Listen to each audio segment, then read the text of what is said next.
मस्जिदों में अजान के लिए लाउडस्पीकर के इस्तेमाल पर सियासी संग्राम छिड़ चुका है। महाराष्ट्र में एमएनएस सुप्रीमो ने बयान दिया कि अगर मस्जिदों में लाउडस्पीकर का इस्तेमाल बंद नहीं होगा तो मस्जिदों के सामने डबल लाउडस्पीकर लगाकर हनुमान चालीसा पढ़ी जाएगी।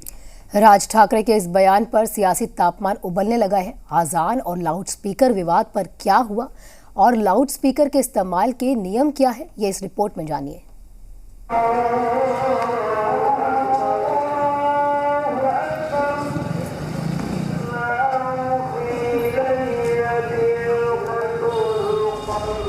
अजान की आवाज पर फिर मचा घमासान।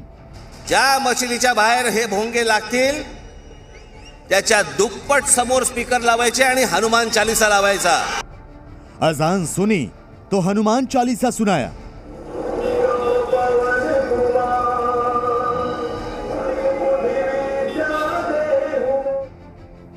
महाराष्ट्र में रमजान, अजान और राजनीति। शिवसेना इस समय कुछ नहीं कर पा रही है, इस नाते अपने मुखड़े राज ठाकरे के आधार पर यह काम करा रहे हैं। महीना रमजान का है और महाराष्ट्र की सियासत एक बार फिर उबाल पर है। महाराष्ट्र नवनिर्माण सेना के मुखिया राज ठाकरे ने अजान पर कुछ ऐसा बोल दिया कि मुंबई से लेकर दिल्ली तक का सियासी पारा हाई हो गया। अर्थाला माझा विरोध नाही, पण या मशिदींवरती लागलेले भोंगे हे खाली उतरवावेच लागतील। ज्या मशिदीच्या बाहेर हे भोंगे लागतील त्याच्या दुप्पट समोर स्पीकर लावायचे आणि हनुमान चालीसा लावायचा। महाराष्ट्र की सियासत में करीब करीब साइडलाइन कर दिए गए राज ठाकरे के एक बयान पर फिर घमासान छिड़ गए। शनिवार को राज ठाकरे ने चेतावनी दी कि अगर मस्जिदों से लाउड स्पीकर पर अजान देने का सिलसिला नहीं रुका तो इसके जवाब में हनुमान चालीसा पढ़ी जाएगी, वो भी लाउड स्पीकर पर और उतनी ही जोर से। अर्थाला माझा विरोध नाही, पण या मशिदींवरती लागलेले भोंगे हे खाली उतरवावेच लागतील। ज्या मशिदीच्या बाहेर हे भोंगे लागतील त्याच्या दुप्पट समोर स्पीकर लावायचे आणि हनुमान चालीसा लावायचा।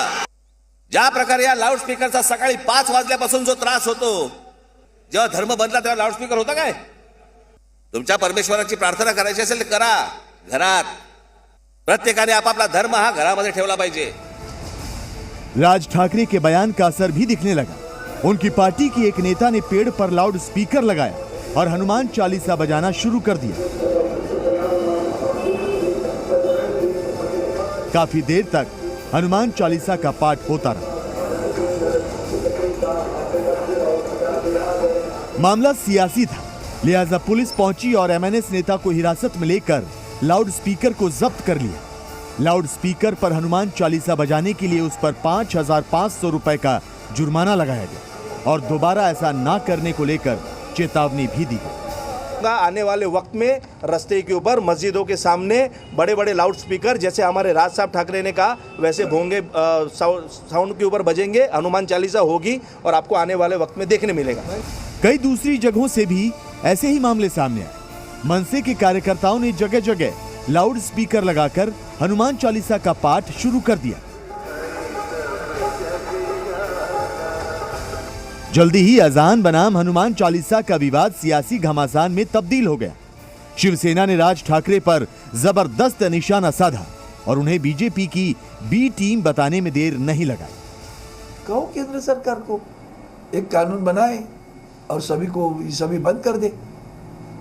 अगर वही है तो गुजरात में भारतीय जनता पार्टी की सरकार है, कर्नाटक में भारतीय जनता पार्टी की सरकार है, मध्य प्रदेश में भारतीय जनता पार्टी की सरकार है। क्या वहाँ मस्जिदों पे भोंगे हटाए गए?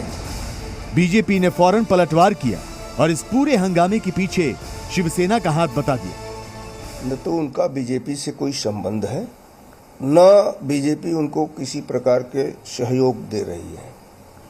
वह स्वयं शिवसेना के ही मुखड़े हैं।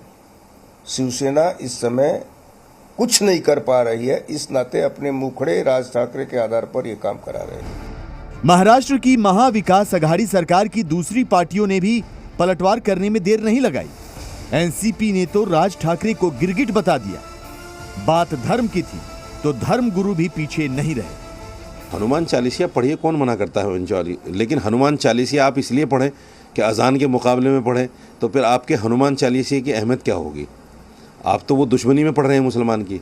आप उसको भाव के साथ पढ़िए, आस्था के साथ पढ़िए, मोहब्बत के साथ पढ़िए। जो अक़ीदत है आपकी हनुमान जी के साथ में, उसके साथ पढ़िए तो अच्छा भी लगेगा। लेकिन आप राम के नाम पर, हनुमान के नाम पर और फलां के नाम पर, फलां के नाम पर सियासत करेंगे, ये बहुत निंदनीय है और अफसोसनाक है। हालांकि ये पहला मामला नहीं था जब देश की सियासत में अजान की आवाज ने हलचल मचाई हो।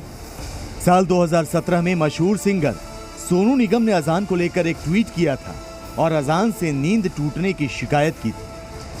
कुछ ऐसी ही शिकायत इलाहाबाद यूनिवर्सिटी की वाइस चांसलर संगीता श्रीवास्तव ने भी की थी। पिछले साल उन्होंने डीएम को चिट्ठी लिखकर लाउड स्पीकर पर अजान दिए जाने पर रोक लगाने की मांग की थी। उन्होंने इलाहाबाद हाईकोर्ट के फैसले का हवाला भी दिया था। मई 2020 में इलाहाबाद हाईकोर्ट ने अजान विवाद पर फैसला सुनाते हुए कहा था कि लाउड स्पीकर से अजान देना इस्लाम का धार्मिक हिस्सा नहीं है। यही नहीं, कोर्ट ने नींद के अधिकार को मौलिक अधिकार बताते हुए लाउड स्पीकर के इस्तेमाल पर नियम बनाने के निर्देश भी दिए थे। भारत ही नहीं, सऊदी अरब जैसे इस्लामिक देश में भी मस्जिदों में लाउड स्पीकर के इस्तेमाल पर कानून है। यानी वहां भी लाउड स्पीकर की आवाज एक सीमा से ज्यादा नहीं हो सकती। सऊदी अरब ने यह भी साफ किया है कि लाउड स्पीकर का इस्तेमाल सिर्फ अजान देने के लिए ही इस्तेमाल होगा। लेकिन भारत में ऐसा कोई स्पष्ट कानून नहीं है और इसीलिए जब जब अजान की आवाज पर सवाल उठता है तो उसकी गूंज पूरे देश में सुनाई देने लगती है। महाराष्ट्र में भी कुछ ऐसा ही हुआ, लेकिन वहां अजान और लाउड स्पीकर के विवाद में सियासत की एंट्री भी हो गई। Bureau report,